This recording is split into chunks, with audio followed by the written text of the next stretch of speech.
In the quiet moments before the world fully wakes, there is a silence that feels different as we grow older.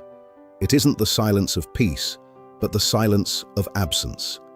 A feeling that the world is moving on while we remain still. We live in the most connected era in human history. Digital bridges span the globe. Yet, for many over 65, the feeling of being truly seen has never been rarer. The paradox of the modern age is that we are never alone, yet we have never felt more isolated. It starts as a subtle drift. The social circles of midlife begin to shrink. The phone rings less often. The house becomes a gallery of memories rather than a hub of activity.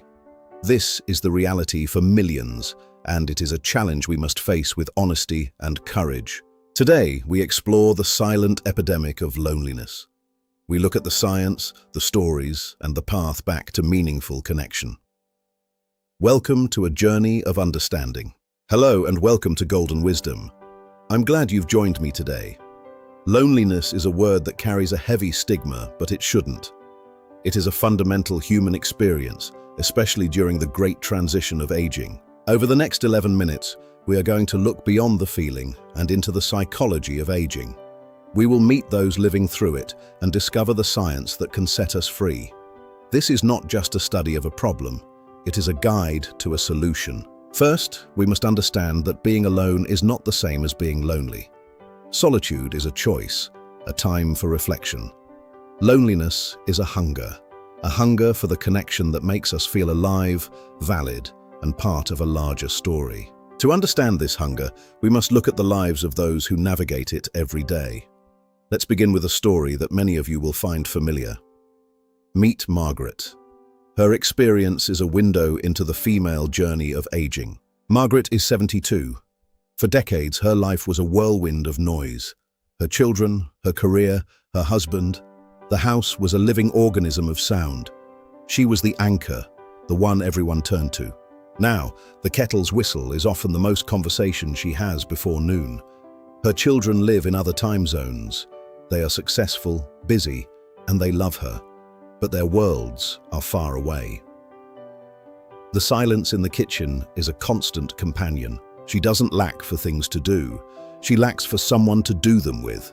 The witness to her life, the person who knows her stories, her jokes, and her history, is no longer there to share the day.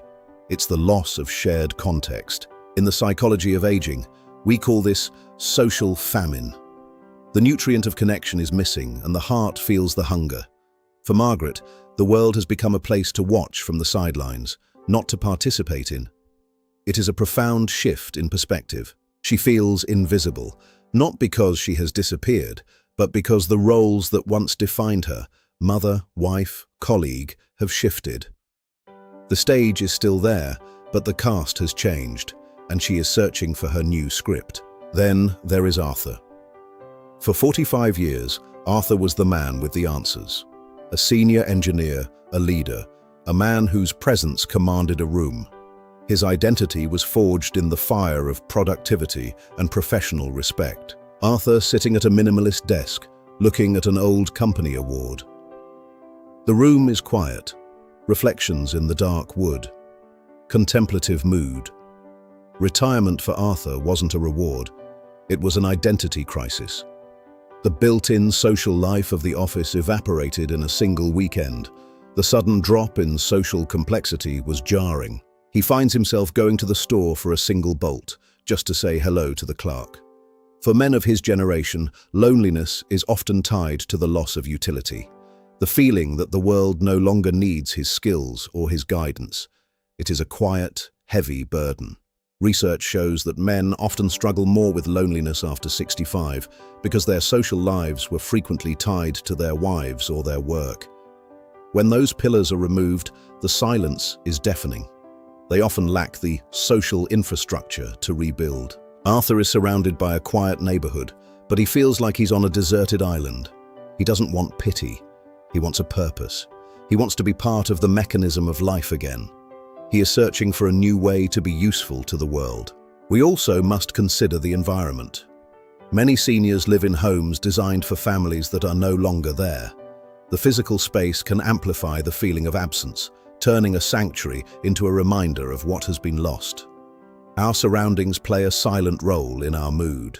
But why does this hurt so much? Why does loneliness feel like a physical ache? The answer lies in the deep, ancient architecture of our brains. It is a survival mechanism that has been with us for millennia. We are social animals. For 99% of human history, to be alone was a death sentence.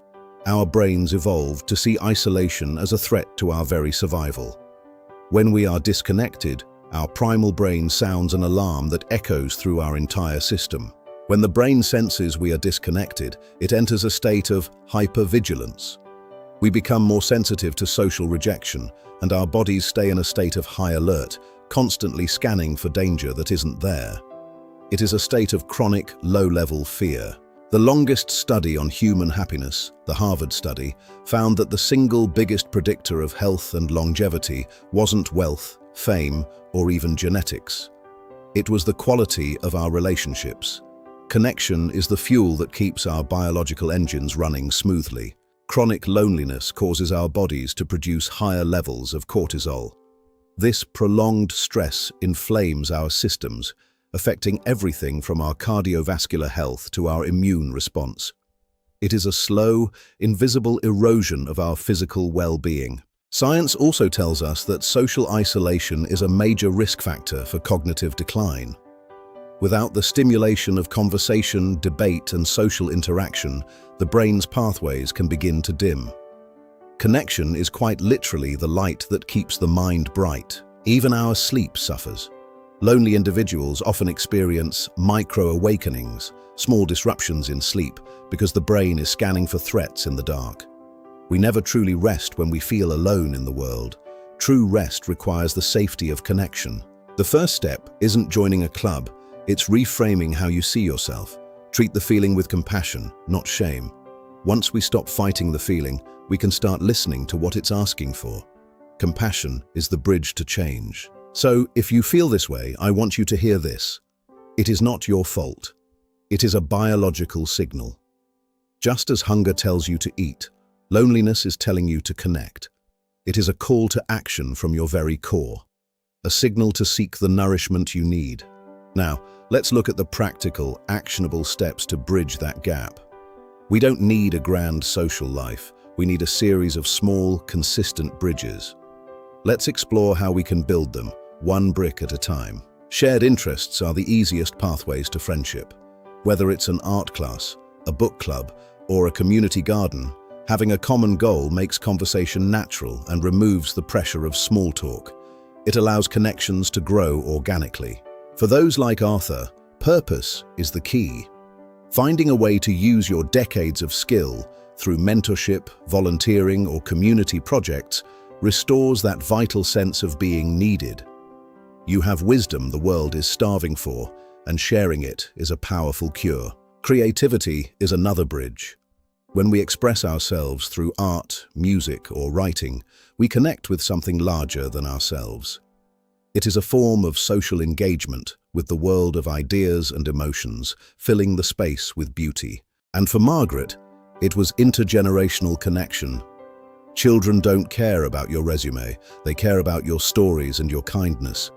Being a grand friend can be as healing for you as it is for them. It is a cycle of love that spans generations. Don't fear the digital world. Technology is a tool, not a replacement. An online community of like-minded people can provide a sense of belonging that transcends physical distance. Embrace the bridge and let it lead you to new voices and new friends. The group of seniors walking together in a beautiful park. They look like old friends now. Golden sunlight, very cinematic. Physical movement and social connection are a powerful combination. A walking club or a light exercise group releases endorphins and builds bonds simultaneously. It is the gold standard for healthy aging, keeping both the heart and the mind strong. Physical movement and social connection are a powerful combination. A walking club or a light exercise group releases endorphins and builds bonds simultaneously. It is the gold standard for healthy aging, keeping both the heart and the mind strong. Start building your plan today. Acknowledge the need, Reach out in small ways and find a place to share your wisdom. It doesn't happen overnight, but each step is a victory. You have the power to reshape your social landscape. As we wrap up our journey today, I want to leave you with a thought. Loneliness is not a permanent state. It is a season. And like all seasons, it can change. But it requires the courage to reach out, to be vulnerable, and to believe in your own worth. Your wisdom, your history, and your kindness are assets that the world needs. Every time you connect, you are not just helping yourself. You are enriching the tapestry of your community. You are a vital part of the human story. So, I invite you. Take one small step today. One phone call, one walk, one hello. You are worth it, and there is someone out there waiting for a connection just like yours. Don't let the silence win. Your voice is needed. Thank you for spending this time with me. Growing older is a journey we take together, sharing the wisdom of the years. I'll see you next week, here at Golden Wisdom. Until then, be kind to yourself. Remember, connection is the heartbeat of life. Keep yours beating strong, and the world will stay bright. You are never truly alone when you are part of the fold. If this documentary touched your heart, please subscribe to Golden Wisdom. Join our community as we explore the beauty and science of aging together. Every subscriber is a new voice in our conversation.